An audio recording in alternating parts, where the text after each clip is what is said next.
আপনাদেরকে মাহফিল করতে? প্রয়োজন কি ছিল এগুলা? যেই মাহফিলে আলেম ওলামা নারীর পর্দা নিয়ে আলোচনা করবে, সেই মাহফিলের পাশে নারীরা বেপর্দা হয়ে বেগানা পুরুষের সাথে ধাক্কা খেয়ে কমপ্লিট ব্যভিচারের মধ্যে লিপ্ত হয়ে যাচ্ছে। এগুলো তো আয়ামে জাহেলিয়া যুগকে পর্যন্ত হার মানিয়ে ফেলেছে।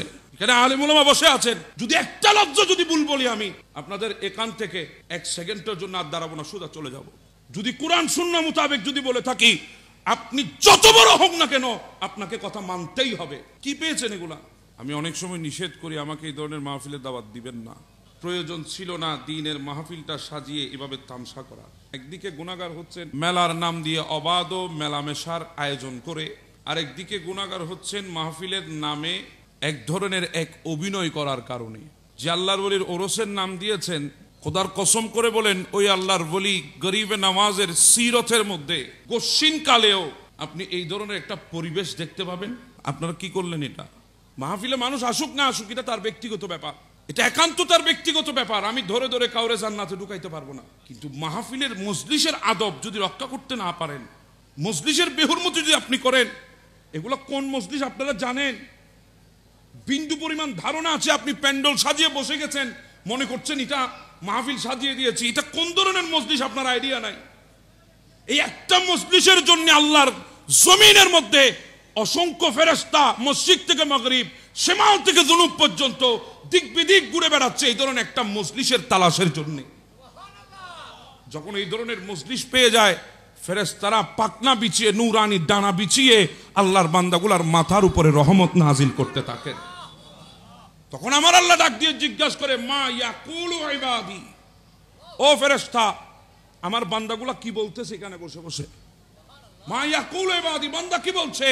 ফেরেশতারা বলে, আল্লাহ আপনার বান্দা আপনার জিকির করার জন্য একত্রিত হয়েছে। তখন আল্লাহ জিজ্ঞাসা করে, হাল রাউনি, বান্দা কি আমাকে দেখেছে? ফেরেশতারা বলে, না আল্লাহ আপনার ইজ্জতের কসম আপনার বান্দা আপনাকে দেখে নাই। দেখে নাই? বলে না দেখে নাই। না দেখে আমার জিকির করছে। বলে হ্যাঁ। ওয়া কাইফা হাল রাউনি, যদি আমাকে দেখতো, বলে আল্লাহ যদি আপনাকে দেখতো সেকেন্ডের জন্য জিকির জুবান থেকে ফেলতো না। তখন আল্লাহ জিজ্ঞাসা করে, ও আমার ফেরেশতা ফামা ইয়াসআলুনি, আমার বান্দা কিসের আশায়, কোন চাহতে, কি নিয়তে আমার বান্দা এখানে একত্রিত হয়েছে? তখন ফেরেশতারা বলে, আল্লাহ তারা পৃথিবীর কোন ধন দৌলতের জন্য একত্রিত হয় নাই, তারা একমাত্র আপনার শ্রেষ্ঠ নিয়ামত জান্নাতের জন্য একত্রিত হয়েছে। তখন আমার আল্লাহ জিজ্ঞাসা করে, ফেরেশতা বান্দা কি জান্নাত দেখেছে?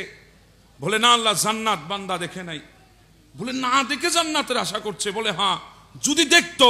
বলে আল্লাহ যদি দেখতো ফজর পড়ে যখন হাত উঠাতো, জোহর পড়ে যখন হাত উঠাতো, আসর পড়ে যখন হাত উঠাতো, মাগরিব পড়ে যখন হাত উঠাতো, এশা পড়ে যখন হাত উঠাতো, গোটা পৃথিবী ঘুমিয়ে গেছে, স্তব্ধ হয়ে গেছে, যাই নামাজের মধ্যে বসে তাহাজ্জুদের সময় যখন হাত উঠাতো, আল্লাহ জান্নাত ছাড়া আর কিছুই আপনার কাছে চাইতো না। তখন আল্লাহ জিজ্ঞাসা করেন, কিসের থেকে বাঁচতে চায়? বলে জাহান্নাম থেকে। তো বান্দা কি জাহান্নাম দেখেছে? বলে না জাহান্নাম দেখে নাই। যদি দেখতো, বলে এমন ভাবে পালিয়ে যেত, তারা আপনার দ্বীনের প্রতি এমন পাবন্ধ হয়ে যেত, পৃথিবীর হাজার শক্তি তাদেরকে দ্বীনের বাহিরে নিয়ে যেতে পারতো না। তখন আমার আল্লাহ কথা বলে দিয়েছেন, ওলামা উপস্থিত আছে। আমার আল্লাহ বলে, ফাআশহিদুকুম আন্নী কদ গফারতু লাহুম, ফেরেশতা সাক্ষী হয়ে যা, দলিল হয়ে যা, আমি আমার ওই সমস্ত বান্দাগুলোকে মাফ করে দিয়েছি। আল্লাহর ওয়াস্তে আমি আপনাদের পায়ে ধরে বলছি, আমি আর একটা কথাও বলবো না। আপনারা গুনাহগার হন, এটা আপনার ব্যক্তিগত ব্যাপার। আমি আপনাকে হকের দাওয়াত দেওয়ার জন্য এসেছি, হকের দাওয়াতটা আমি শোনাই দিলাম। আপনি হকের পথে আসবেন কি আসবেন এটা আপনার একান্ত বিষয়। আমি আপনাকে জোর করে আনতে পারবো না। জোর করে আনা যাবে না। হেদায়েতের মালিককে, কপালে হেদায়েত থাকলে আপনি আসবেন, হেদায়েত না থাকলে আপনি আসবেন না। কিন্তু আমাকে কেন আপনি গুনাহগার বানাবেন? বাস যদি হক বলে থাকি দুয়ার মধ্যে ইয়াদ রাখবেন, যদি না হক বলি গালাগালি করবেন, কোনো অসুবিধা নেই। তবে আমি একটা জিনিস আপনাদের কাছে অনুরোধ রেখে যাচ্ছি, আগামীতে এই ধরনের এগুলো আর করবেন না আল্লাহর ওয়াস্তে। হয় আপনি যেগুলা করছেন দুনিয়ার জন্য এগুলা করেন, কারণ আমাদের তো এখন দুনিয়া বেশি দরকার। কথা বলেন ঠিক না? করেন, আপনি দুনিয়ার জন্য করেন। তবে এই ধরনের মাহফিল ইন্তেজাম করে আপনি আল্লাহর বিধানের সাথে বিটলামি করার কোনো অধিকার আপনার নেই। আল্লাহর বিধান সীমা লঙ্ঘন করার কোনো অধিকার আপনার নাই।